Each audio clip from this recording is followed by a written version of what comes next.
জেলে ভাইরা কিন্তু অবরোধের আইন কানুন মেনে কিন্তু তারা অলরেডি চলে আসছেন কিনারে। সেই কিনার থেকে কিন্তু তাদের এই 22 দিন কিন্তু তারা এই যে বিভিন্ন যে বোট এবং যে জাল যে মেরামত করা দরকার, তারা কিন্তু এই জাল মেরামত করার জন্য তারা যে জাল যে সমুদ্রে মাছ ধরার জন্য যে সব ফালানো হয় তার সময় জাল মানে ছিঁড়ে যায় বিভিন্ন মাছের কারণে এবং বিভিন্ন যে ময়লা আবর্জনা থাকে সেই কারণে এখন তারা কিন্তু জাল মেরামত করছে। আমরা জানবো যে আসলে এই জালের মেরামত এবং নৌকার মেরামত কতদিন চলবে, আমরা এক জেলে ভাইয়ের কাছে জানবো। ভাই, আসলে তো আপনি তো সমুদ্রে চলাচল করেন এই যে আপনার এই বোট নিয়ে, সেক্ষেত্রে আপনাদের আসলে এই যে বোটে যে আপনারা এই যে গভীর সমুদ্রে মাছ ধরতে যান, আপনাদের আসলে জালের এবং কি কি সমস্যা হয়? ভাই মাছ ধরতে যায়, জাল ছিঁড়ে যায়, এইবার জাল ওই আবার গর্তে হয়, গর্ত হইলে ব্যাপক টাকা লাগে। এইবার এই জাল হুতা কেনার বেশি টাকা থাকে না, আমাকে মানুষের বেতন দিতেও কষ্ট হয়। এবার এই কিস্তি টিস্তি ছাড়াইয়া এইটা করি, আর বেমালা কষ্ট হয় আমাকে। সরকারে যদি কিছু সহযোগিতা করতে তাই আমাকে ভালো। আপনারা আসলে এই যে গভীর সমুদ্রে জাল বা এই যে নদীর যে মানে এই যে দেশের যে মাটি বা কিনার এই জায়গা থেকে কত দূর আপনারা গভীর সমুদ্রে যান? গভীর সমুদ্রে এককালে সোনার সাগর থেকে আপনার মনে করেন 5 ঘন্টা চালাইয়া খেয়াল হইতে হয়, 7 ঘন্টা এই খেতে চালাই, 5 থেকে 7 ঘন্টা আপনারা ওই যে চালাইয়া সমুদ্র একটা দক্ষিণে। হ্যাঁ দক্ষিণ। তাহলে আপনারা ওই জায়গায় মানে যে যান এই জায়গায় কি নেটওয়ার্ক পাওয়া যায়? না, নেটওয়ার্ক পাওয়া যায় না, ও জায়গায় নেট পাওয়া যায় না।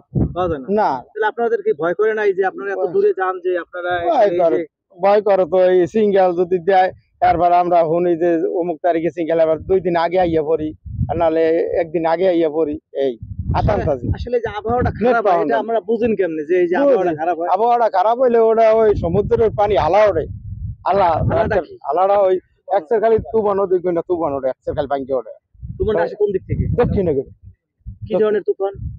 ব্যাপক ধরনের তুফান হয়, এই জন্য আমরা বুঝি যে খারাপ হইয়া যাইবে নদী, বুঝছেন। আর পূবের তুমি এক মাক দাভার বোঝা যায়, এই দেয় আমরা উড়ি।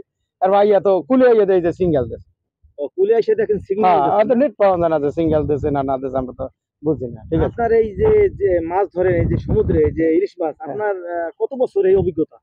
আমার এই আমি এই 30 বছর থেকে জাল ভাই সমুদ্রে। 30 বছর থেকে জাল ভাই সমুদ্রে। কোন ধরনের বিপদে পড়ছেন আপনি? আমার নিজের এক ট্রলার আমি ছাড়িয়ে দিয়েছি বিপদে পড়িয়া, অন্তত পক্ষে সব মানুষজন লই আরেক ট্রলারে লই আইছি। আপনার বলেন তো ভাই।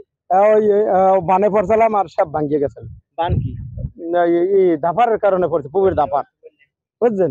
পুবের দাফার হচ্ছে জোব হয়, আর আমাকে ফ্যান ভাঙ্গিয়ে গেছে, আর আবার কোনো শক্তি নেই। এইবার অন্য বোর্ডে আমাকে আনছে, বোর্ড চালাই গেছে। আমরা ছিলাম 10 জন আছি। কিভাবে আসছেন আপনারা? আছি অন্য এক বোর্ডে আমাকে আনছে, আমাকে লঙ্গিও আসলে না, অন্য এক বোর্ডে আমাকে আনছে। লঙ্গি ছিল না? লঙ্গি আছে। ওই বোট কি পাওয়া গেছে? বোট পাওয়া যায় না তো, বোট গেছে কোথায় গেছে কোনো খোঁজ নাই। এরপর সুন্দরবনও বিরছেছি আর পাই, তাই না?